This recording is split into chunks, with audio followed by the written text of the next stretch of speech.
तर एक मोठी बातमी कोल्हापूरमधून समोर येते। काँग्रेसने आज कोल्हापूर महानगरपालिकेसाठी पहिली यादी जाहीर केली आहे, ज्यामध्ये 48 उमेदवार हे जाहीर करण्यात आलेले आहेत। त्या 48 उमेदवारांमध्ये 18 माजी नगरसेवकांचा समावेश आहे।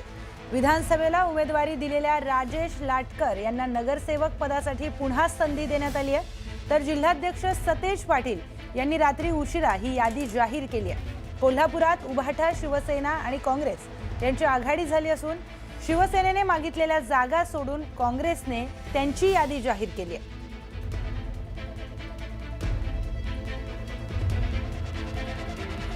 तर थेट जाऊयात, आपले प्रतिनिधी ज्ञानेश्वर साळोखे कोल्हापुरातून आपल्या सोबत जोडले गेलेले आहेत। ज्ञानेश्वर, कोल्हापुराची जी पहिली यादी आहे ती जाहीर झालेली आहे, त्यामध्ये ज्यांना विधानसभेला तिकीट दिलं होतं त्यांना पुन्हा संधी देण्यात आली आहे। आणखी काय गोष्टी आहेत?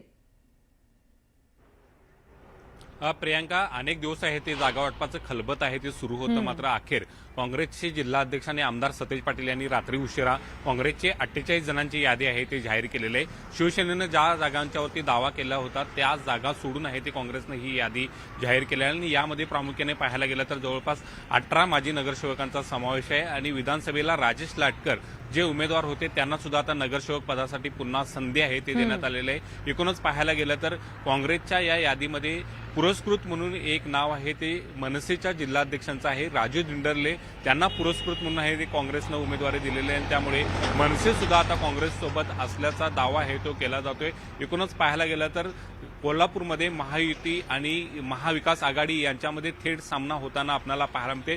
जागा वाटपांचा तिढा आहे ते गेल्या काही दिवसापासून सुरू होता।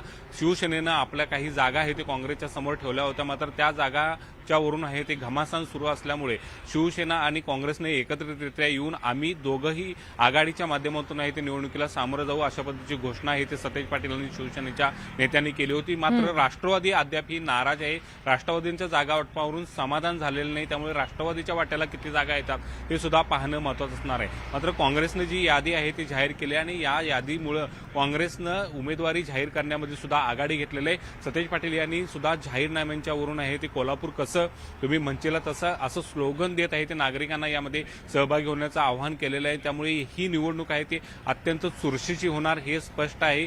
एकूणच पाहायला गेलं तर सतेज पाटील यांनी ही निवडणूक आपल्या हाती आहे ते घेतलेले आहे आणि एकूणच या सगळ्या प्रक्रियेमध्ये ते बाजी मारताना दिसून येतात। आता महाविकास आघाडी आणि इतर पक्षांच्या या जागा वाटपांचा तिढा आहे तो लवकरच सुटेल अशा अपेक्षा आहे। मात्र महायुतीची यादी कधी जाहीर होणार, भाजप, शिवसेना आणि राष्ट्रवादीचा त्यांचा तिढा सुटणार का, याकडेच आता सगळ्यांचं लक्ष लागून राहिल्याचं दिसून येत आहे। प्रियंका, निश्चितच ज्ञानेश्वर, धन्यवाद आपण दिलेल्या सविस्तर माहितीसाठी।